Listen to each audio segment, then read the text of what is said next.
Hi, everyone. I am Jeanette Abrahamson, Vice President of Social and Content at TradeHounds. And we brought this panel together today to discuss how our industry is evolving to meet a growing demand for digital communication. We're talking social media, digital communities, and e-commerce. And we'll also share insights that will hopefully help you reduce friction from your buying process. I'm excited to introduce today's panel, but before I do, I want to set the stage for our conversation about connecting and selling to the next generation of buyers. TradeHounds is America's largest social media marketplace for the skilled trades. 375,000 users are tradespeople on this app, and more than half of them are under the age of 35. In advance of this panel, we've been polling our users to learn more about their pain points. And one of the biggest complaints was how hard it was for them to find the materials they need to do their jobs. So we just launched a new supply house map that allows users to search for the products they need at distributor branches near them. Distributors and manufacturers are now starting to join the TradeHounds community to reach this targeted community of buyers. Manufacturers like Klein Tools, Milwaukee, and Siemens are using TradeHounds to promote their products and to engage with users to answer their questions about which products they should use to solve specific problems that they face on the job site. Distributors are now also joining TradeHounds to share their product catalogs and their subject matter expertise. So we're really excited today to go through some of the research that we've been finding in TradeHounds and also get some advice from the next generation themselves. So let's get started by introducing today's panel. Cole David Mercier is the communications manager for DSG, a mid-sized distributor headquartered in the Midwest. Cole joins us from Fargo, North Dakota. His expertise includes change communication, government relations, and community engagement. He also has experience in social media, blogs, and events. Kevin Martinez is better known as his social media handle, KSparky. He flew in all the way from San Diego to be here today. He has about 10 years of experience in the electrical industry. He's also a social media influencer. And that means that manufacturers and distributors will partner with Kevin to create content that they can use to promote their brands and reach his followers. He records videos and tutorials like the ones you see here. And he also recently earned his contractor's license. Steven Medrosen goes by Mad Electrician on social media. And he comes to us from Portland, Oregon, where he works as an electrician. He started posting content on social media about 5 years ago when he was an apprentice with IBEW. He's now in the process of publishing an online course so that he can teach other people in the industry. He also works as a social media influencer to raise awareness for the tools that tradespeople can use to make their jobs easier. Shannon Tomasco also goes by Lady Volts. She is an electrical apprentice and social media influencer out of Canada. She's a motivational speaker, a brand ambassador, and an advocate for the skilled trades. She was just recognized as one of the most powerful tradespeople in Canada by the Women's Executive Network. She facilitates educational workshops and is a contributing author. All right, Cole, let's get started with you. About half of the tradespeople in America are expected to retire in the next decade. There are initiatives in place to recruit younger people into the industry to replace some of those workers. But this presents a really big challenge for the distributors who need to adjust to a whole new generation of younger buyers. Cole, how is your marketing strategy changing to reach a younger demographic? Thank you, Jeanette, and thank you everyone in the audience for joining us today. It's exciting to be here. DSG's strategy has mainly evolved in 3 ways. Number 1 is digital transformation. I'm sure you've heard that buzzword before, namely e-com, data management, and digital advertising. These things are in no way meant to compete with or replace our traditional marketing channels, nor the in-person excellence many of us, many of you in this room have worked hard to achieve as distributors, but it's critical to match that offline experience that you've worked decades to master with an equally valuable, personable, and seamless online experience. We no longer have a choice to treat online as just transactional ones and zeros. And in person, the only way to get to know us and like us and then eventually love working with us. These are equally important things to create a consistent customer experience offline and online. Number two, brand. A friendly and clean logo refresh can be a very helpful tactic to appeal to younger audiences, but make sure you're actually embedding that brand within your business strategy. So you should have different online and offline channels for different audiences of every generation, different key messages for different pain points. Yes, absolutely. But your marketing cannot just be a squishy, shape-shifting amoeba. It needs a foundation to stand on and a story that inspires and simply makes it frickin' awesome to work with you. Your younger customers want that reliable, authentic partner. Be the brand that delivers that to them online and offline simultaneously. And number three is just being part of those initiatives Jeanette mentioned earlier. You talk about half of our tradespeople retiring. What are you doing about it? If you talk about caring, walk the walk. Be authentic in why you're doing this work to begin with. A mission statement and platitudes around values are great. You need them, but they're not enough by themselves. Gen Z especially has a knack for picking up on this.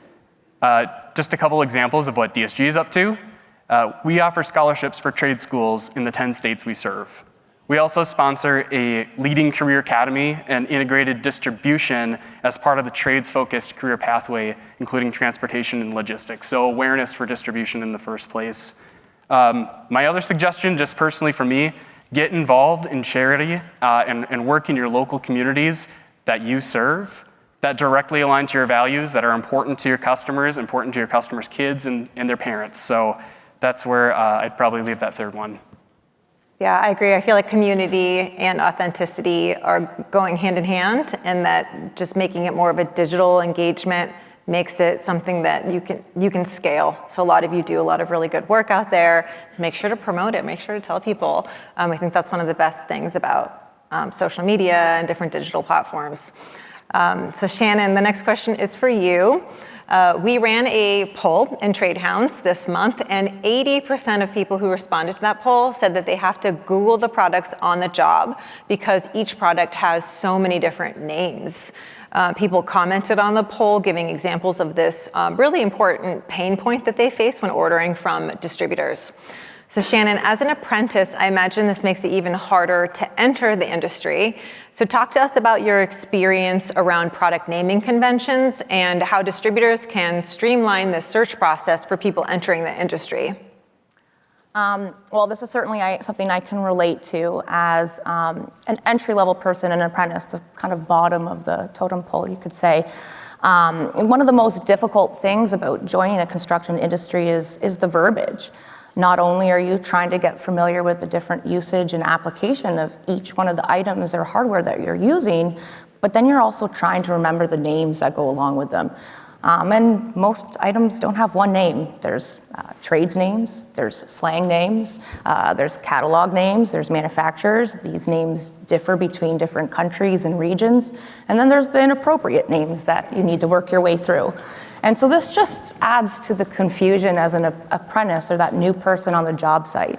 I find myself often being requested to go fetch an item, but having to use Google or that AI, search a photo to make sure I'm on the right page and matching with my journey person. And so it certainly is a challenge as an apprentice, and not just as an apprentice. I'm probably the closest to the consumer level. I'm not responsible for any of the big purchases on my construction site. I'm still a consumer. I'm doing home renovations. And so one of my biggest frustrations as a consumer and not a contractor are the websites that I find myself running into. Distributor websites are not necessarily the most user-friendly. When they don't have prices listed on a website, it's a deterrent right away, and it leads the regular consumer to believe that perhaps this website or this distributor is just for contractors. You're really missing a huge group of people, which is your day-to-day consumers. And so improving your databases, adding those fun trade names, doing the research to figure out, what the people at the entry level or in the field are actually using can help refine the searches, help get those products in the right hand. Yeah, we've been talking to a lot of people recently as we've been growing our own product catalogs. And it's incredible how difficult, I'm sure many of you understand, it is to get the databases up to speed and all of the different vernacular and all of the different words that you use. And I definitely see AI being a really big role, playing a big role in this solution. And I think that's something distributors should be really aware of. This is coming up really quickly, and I think will save a lot of people time, especially when it comes to things like that, the cross-reference. One of the tools that I think is really cool for solving this problem, but also especially for younger people who are coming in, is this AI image search. So we just had some cool coders and put it into our app where you can take a picture of any product and it'll immediately tell you what the brand is and what it's called, and also which distributors carry that nearby. So then you could go and buy it at the distributor. And I think for those distributors out there wondering, like, well, what do I do about that? I think that's maybe one of the things I think is going to be a really cool solution coming up, and a great tool to lean into AI and how that can help streamline and solve this problem. So our next question goes to you, Kevin. We just did another TradeHound survey, and I hate to break it to you guys, but fewer than 1 out of 10 people in TradeHounds reported their experience with distributor websites and apps as great. So Kevin, let's talk about how important it is to find materials or supplies quickly and easily. And if you could pick like one specific tool or feature that you wish that every distributor's website or app had, what would it be? Well, first of all, hello, ladies and gentlemen. Thank you for having us today. For me, I think if we could have one feature in a website or app, we'll focus in the search engine as far as having tools describing the pricing and also the ETA for the item that you're purchasing. I think this could make or break either a purchase for anybody, and we all know that term, time is money. So especially if you are out there running around, you want to get the products as fast as possible. And that goes on to our day-to-day, whether you're shopping late at night. I'm pretty sure everybody has a busy day, so we all do the shopping most of the time at night, and you want to be able to know if you can get this product from wherever you're at. So in the radius, you're usually most likely to shop at a store nearby you. And knowing that they have the item in stock available for you, it's huge, right? If not, you know that there's options as far as seeing where the product is available and if there's any at all. So focusing mostly on that can help out great, especially for us in the trades who are trying to get materials in time to finish a project and move on to the next one. So I think that would be a great feature to have in each of the websites. Yeah, that's one of those things we've been talking about a lot because we're all here pro distributors, obviously, and it's hard when users, especially the younger generation, have come to like expect that Amazon experience, and it almost feels like it happened overnight, and it's kind of daunting, I imagine, for the distributors to have to keep up with that. So when we were doing some of our research in the app, we were trying to figure out, like, obviously you can't just like become Amazon. So what can you do, and how can you maybe collaborate with one another? And that was something that again and again we saw people say, like, just like have that one source of truth, have that one place where I can go. I don't want to go to like 5 different websites and navigating all the different search. Even if your UI or your UX is great, even if you have like a good experience, a lot of the users in the app confirmed kind of what we all talk about. It's like you can't just buy from one distributor. Most users or most contractors and tradespeople have to buy from several. So just by showcasing your products in the one place where people can search, it could make it a lot easier and can make the difference between whether they pick you or your competitor. So our next question here is, the one I'm really excited about, which is social media. So you're one of our influencers here, Stephen, on the stage today, and you share videos with like useful tools and useful products. So let's talk about social media for a second and what distributors can do to improve their presence on these platforms. Yeah, so it's a really great question, Jeanette, and it's something that I spent a considerable amount of time trying to figure out how to best answer in preparation for this, because, it's one thing to give advice to a content creator on how to achieve, a higher level of growth on their social media and just overall success. And it's another thing to give advice to a business on how to do that. And so as I really wrestled through how to best answer this question, I think I ended up coming up with what are 3 good key points or things that you can implement that are really going to be applicable to both the content creator and to the business. And so the first thing is something that you really want to have figured out before you do anything else, and that is to be able to know who your target audience is. So you need to be able to define exactly who the content that you are creating is for. And at the end of the day, this is critically important because the content that you create, it's not for yourself, and I would argue that it's not even for your organization or the people within your organization. You are trying to create content for a very specific group of people, and so you really want to have that figured out before you do anything. And so for me, with my Mad Electrician social media, basically my core content, the target audience that I'm trying to reach is essentially aspiring apprentice electricians who are trying to get into the electrical trade and then want to hit the ground running as soon as they do get into the trade. And, I know that target audience very well because that's exactly who I was roughly 8 years ago when I was trying to get into the trade.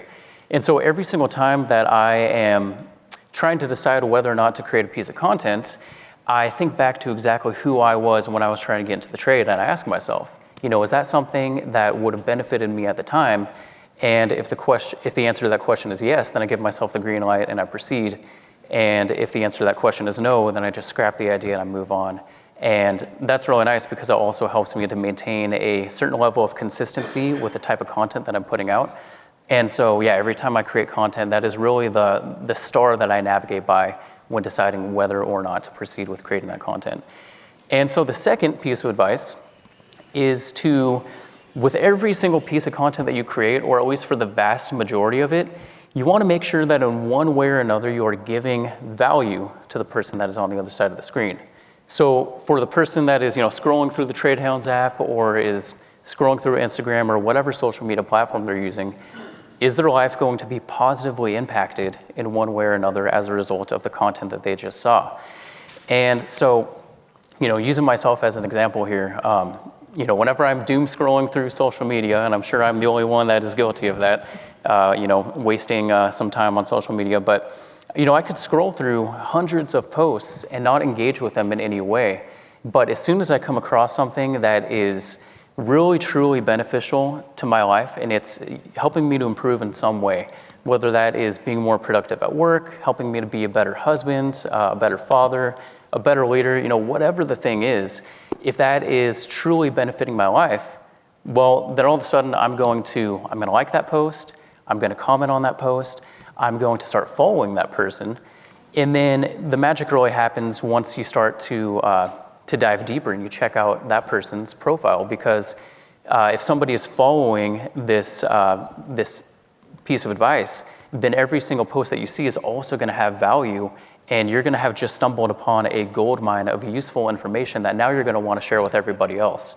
And so whether or not that content creator or that business was, already very big or relatively unknown, well, now all of a sudden they're going to spread like wildfire because they were just a gold mine of useful information waiting to be discovered.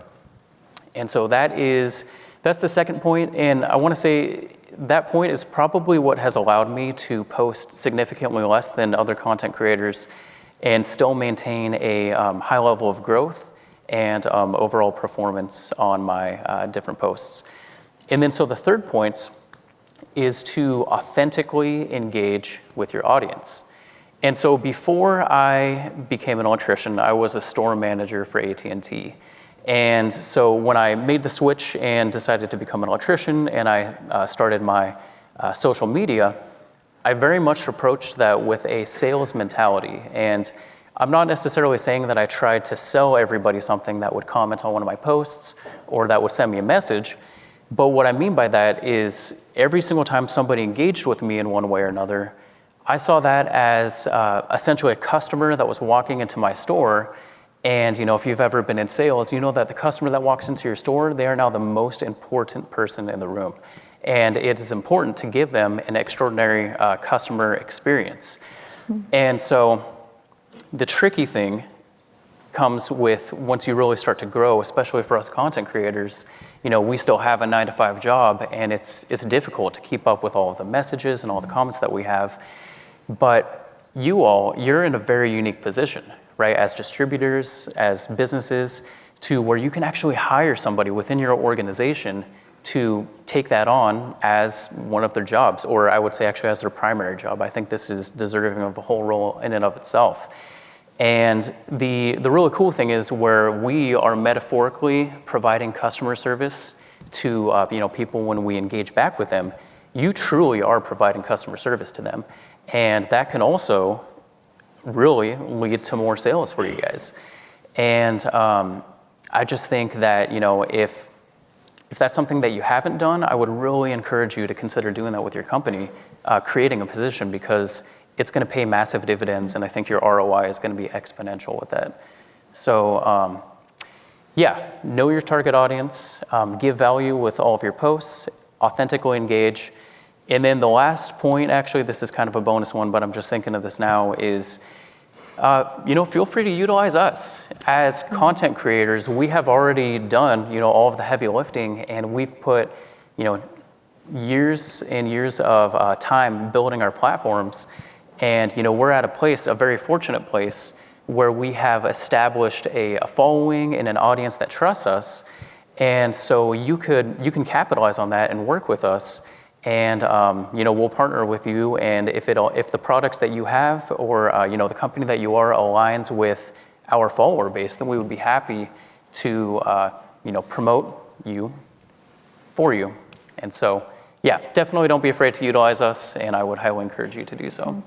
I'm glad you brought that up, because I think there's kind of a very common misunderstanding about social media's role and how the algorithm works, especially compared to websites. Because I remember, I think I'm the oldest one on this panel, but I remember before companies were online, they were in the yellow pages, and I just remember there was this big we have to get websites, we have to do it. And eventually everybody got on board and they did it, because at this point, if you don't have a website, you're just not a credible business. People won't trust you because they can Google you and you won't show up.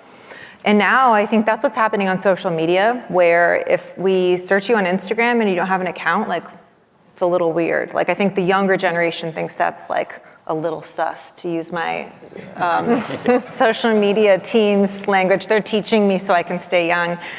They do a really good job. They'll help you with that as well. And so will the influencers. So I think that's something that for people to understand, if you're new to social, or if you're trying to grow your social presence, the algorithm in social media is something that you should spend some time learning about, because it is a really powerful way to grow your own followers by connecting with other brands. So making sure that you're connecting with your channel partners, but also relevant influencers. You've worked hard to grow a lot of users. And so if they're posting and tagging you, and if you're also doing a collab, which is something in Instagram where you can have their content show up on your feed, it really fuels that algorithm to make it so that your content and your posts are more likely to be seen by the people that you're targeting, similar to wanting your website to be the first page on the Google search engine result page. So SEO is really important. So even if you don't care at all about Instagram or Facebook and you think it's not important, that will also drive traffic to your website and your digital platforms. And so this whole thing is a cycle that needs to be nurtured, and that's a really important role that the influencers play. because you have like the followers, you have that engagement, so the algorithm really favors your accounts and can help benefit the distributors' accounts.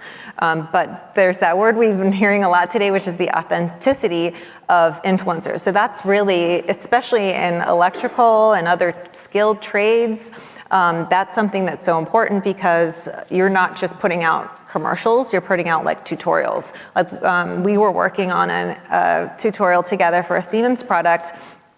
And it's super important that what you're saying is accurate. First of all, that you know your stuff. So like that was really important. You actually know enough to like be able to teach these people because they're watching your tutorials on how to install this, and then they're gonna go do it. And so not only is it important that you are an authentic person and you have a personality, but that you have that skill set and that subject matter expertise is like a really wonderful resource that I think is underutilized. And then the other thing that you made me think about too is that the distributors who are trying to reach out to their customers should definitely do that, but also like one of the strengths that I like about like partnering with Kevin, for example, is that like you do a lot of videos in Spanish. And I think that really helps because there are a lot of tradespeople out there that don't speak English as well as they speak Spanish, and it's helping them come into the industry, it's helping them engage with the brands. So do you want to speak a little bit about what you do and your work around ensuring that like you're teaching people in your community using social media platforms? Yes, of course. I believe one of the things you say, like authenticity and then just being original. I believe like we've been doing this for a while now, and you may think social media is not important, but we build this trust with this younger generation through all these years that we've been on these platforms. Now, whether it's YouTube, Instagram, Facebook, you name it, we're recognized as far as like people trusting us, whether we're selling tools, parts. Now if we promote something, people are gonna trust us that this product works. So again, it's something that you're looking for as far as growing your company and having organic sales. Instead of just, people will tell right away if you're trying to sell them something, right? So having that trust within people. Now being bilingual also helps me out a lot as far as being from San Diego. I've been raised around different ethnicities, obviously, mostly Latinos. And I believe I'm able to connect with a lot of greater audience as far as having two languages, speaking both of them fluently. Spanish was my first one. But again, most of our daily consumers are on socials. So again, building that trust throughout the years with them, whether I'm speaking English or Spanish and talking about the products, which we're constantly using daily, goes a long way. So. And that's just going to become more important as the new generation that's coming in to fill that job shortage is expected to be so much more diverse. So I think that's something important to consider. And then Cole, from your standpoint, as these online communities grow, what challenges or opportunities do you see for your marketing strategy? One was already touched on, which was just being present, but I think it goes beyond being present. You know, a lot of us are guilty, especially from a digital marketing perspective, the post and spray approach where the same post on LinkedIn is the same post on X, although that one's a little shorter, and it's the same post on Facebook. And I mean, well, okay, there's other channels, first of all, and being present on all of them is important, but you also need to be present, not just on there, but present, engaging. This is no longer a world of one-way, like you said, commercials. It's not even two-way communication either. This is the era of infinite communication, and it's your choice whether or not you participate and compete for the one currency that's online, which is attention. So we have far less control as distributors on what people say, especially our influencers and our customers alike. If we're lucky, people will talk about us for better or for worse somewhere. But this is not the world of traditional PR anymore. Where after 2 days of, I say this from experience in the biotech industry, 2 days of hastily drafting responses to issue one canned statement to solve the issue, that's just not gonna fly anymore. You need what I would consider effective online community management to be in the platforms, not a third party, directly on TradeHounds, directly on LinkedIn, directly on Facebook, because all these places have different audiences. And you gotta respond. You don't have to be a savage like Wendy's, but you have to be responsive. And yes, that includes the DMs. And then the second opportunity I saw was just more data-driven digital marketing decision-making. So You need to invest in analytics if you're going to measure user behavior and consistently improve. And that includes like qualitative feedback directly from your customer base, from influencers, navigating those conversations and finding trends. But if you're gonna invest in SEO, search engine optimization, new paid media like social ads, retargeting ads, and search ads, you need data first. But this hurdle should not stop any of you, especially if some of these words were very scary. You should experiment. The challenge is deciding where to invest your time and energy first, and it's okay to fail. I guess one other opportunity, creating value beyond products through proactive content. And we've touched on this a bit so far, but I'm gonna call this proactive content. We have to move away from the catalog mentality and move to a more resource mentality. Rather than textbook, think of it as an interactive resource. A lot of us, and I can speak for DSG too, we leverage great in-person trainings between our manufacturers, some of our most trusted and engaged customers that we've had for a long time, and our in-house SMEs as well. But we need to find ways to translate this to short form how-tos and behind the scenes videos, troubleshooting guides, and blog articles that solve common issues. We need to make this content more accessible than showing up in a training room once a month or I guess a traditional webinar.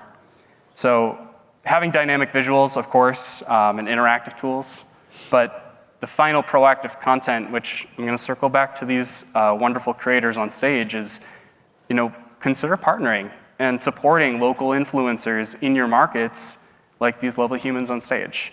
They can co-create that actually resonates, and your customer base are going to trust their peers and people they look up to a lot more than the people who are ultimately trying to sell them a product. And that's just the truth of business. It doesn't have anything to do with the relationships you've built with your customers, but there's a dynamic there that doesn't quite exist the same way as it does when people are looking for trustworthy content on the internet, and it typically comes from their peers. Yeah, and I think one of the things that maybe is also changing in that regard is that, of course, you'll have like your main company account, and that is generally vetted, and you have a lot more rules about like your brand language and brand identity, what you say and what you don't say. But I would also encourage everyone to consider like how you can also leverage all of your employees who are doing these kinds of things in person. So like you're training in person, you're talking to customers at will call in person, and you're doing all of this engagement already. Like you have a lot of people at your disposal who are trained to do this, and they're doing it great, but it helps like one person at a time.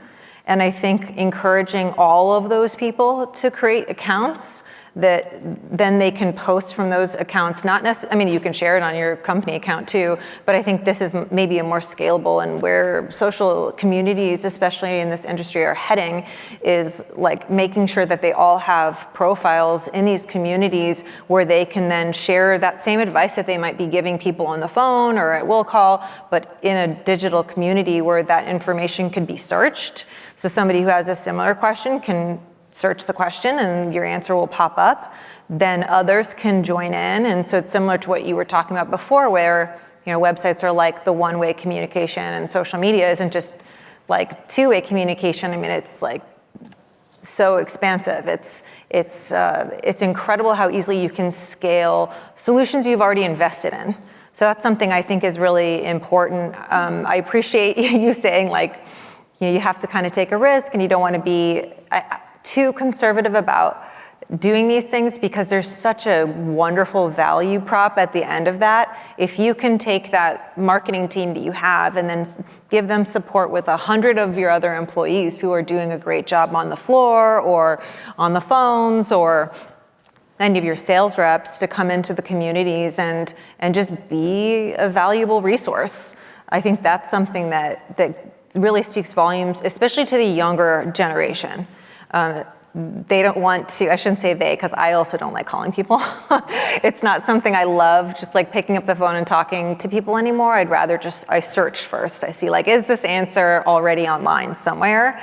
And that's something that we could do like today. I mean, right now you can put a policy together and say, from now on, this is what you do for your job. Or just make it voluntarily. And they already have guidelines that they go by to speak to people in their normal job. So I don't think that's actually that hard to implement. Whereas a lot of these other things we've talked about, like change management, all this stuff takes a lot of time. It does. Like we're comfortable with it because we kind of live it. We've kind of grown up with this a little more, and I understand it does take time. But that's one of those things that you can start with, even identifying maybe the people who are digital natives in your company who might be willing to do it first and lead the way and create, free accounts on any of the social platforms, including Trade Hounds. They can jump in there and be a really good resource and answer people's questions. So does anybody have anything to talk about? Like, do you have a response as people who are not only training people, but I know you're also constantly learning and searching for things online. Like, could you talk about your experience or your hope for this future community that we can hopefully build together that includes like distributor reps and all of those type of people? I feel like incorporating, like we talked about, the search engines, like I mentioned earlier, we are dealing with a younger generation. So sooner or later, the availability as far as getting products faster is going to come into place. The more we work together as far as building something where it's easy, accessible to everybody. Again, we have a lot of people who are retiring, and who's going to take over? Gen Z, the younger generation. Whether it's a different trade or job, it's all going to come down to the same thing. So hopefully in the future we see more of that available to the people shopping. Yeah, and training, you mentioned training, and Shannon, you and I were talking about that earlier. I know that's like a big focus of yours for education. It's also about educating people. I don't know if you'd like to speak on that at all. Yeah, I think it's really important that we educate our young people. We provide them life skills. Life skills lead to hobbies, lead to wanting to renovate and maybe change in your home.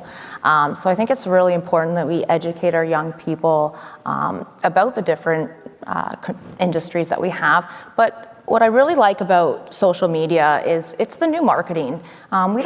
Commercials are a thing of the past. Young people now can turn off the commercial because we have things like Netflix and all these different streaming things. And so we have to remember that commercials have changed. Commercials are 30-second reels that are being showed through authentic tradespeople or authentic people using their product in real life.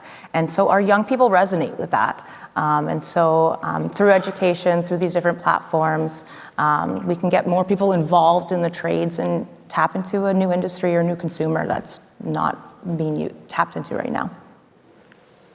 Yeah, kind of going off of that, that's really the way that I think our generation of tradespeople and just people in general, that's really how we find out about new products and services and brands, companies, is really ultimately through social media. And if there's specific people that we follow already that have earned our trust, then I'm going to be much more likely to follow their recommendation than just some, random, not necessarily targeted ad that I saw on Google or something like that. Yeah, and one of the things we talked about a little bit too, I think Cole, you mentioned like all the data and being really strategic. And that's something that social media is amazing for. So I run websites, and I get it, like you can get some data about what people are engaging with, and then you could be strategic about what to do next.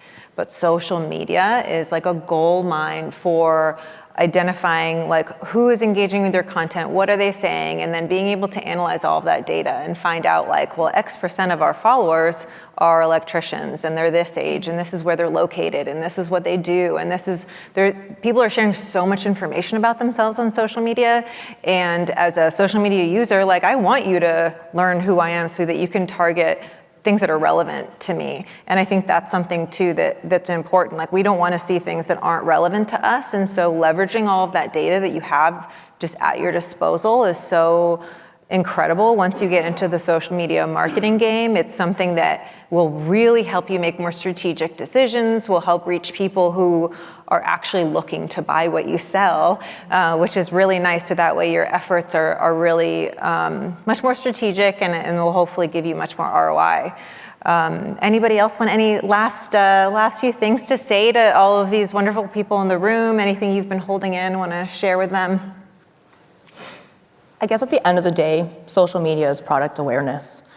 Just as an example, going into the hotel rooms at this beautiful hotel here, they had little motion detector lights. If anybody noticed them underneath the beds when you stood up, they turned on a little light. That's what social media can do. It can bring the product to the consumer so that they can see the new technology as it comes out. If you don't know it exists, you're not going to buy it. And so we're like the front line for introducing new technology to your consumers in the next generation. Yeah, I believe social, it can be a different game, it can be scary, but once you think about it, when Steven is reaching accounts of like 5,000 or 5 million views, if you get only 500 of those, how many sales is that? You know, so if you really think about those numbers, it's reaching audiences all around the world, not just in the USA anymore. So any product that he's using, that I'm using, people are intrigued and they want to know more about it. So it's a different game, but obviously something to look into. One thing I'll add is, as you're thinking about rolling out new tools, say on your website, like a project planner, an inventory tracker, a job calculator, don't leave your people in the dust. I built a deck last summer, first house, first deck, built a deck with an online tool. I was really expecting, it was great. It was a great online digital experience, and I went to the store and I was kind of expecting that same level of expertise so they could answer all my questions. I do work in electrical distribution amongst a bunch of other trades too, but I do report to human resources. Do not ask me to change a light bulb. I have a lot of questions. So I go to the store and I'm like, oh no, these people are not trained, they're illiterate. They don't even know the project. They don't even know their systems. They don't even know this tool exists on their website. So I was like, these poor people, they're not being cared for or treated by their leadership with respect and getting the training and engagement they need on the inside to match that excellent experience online. So again, a lot of us as distributors have that excellent in-person, offline experience.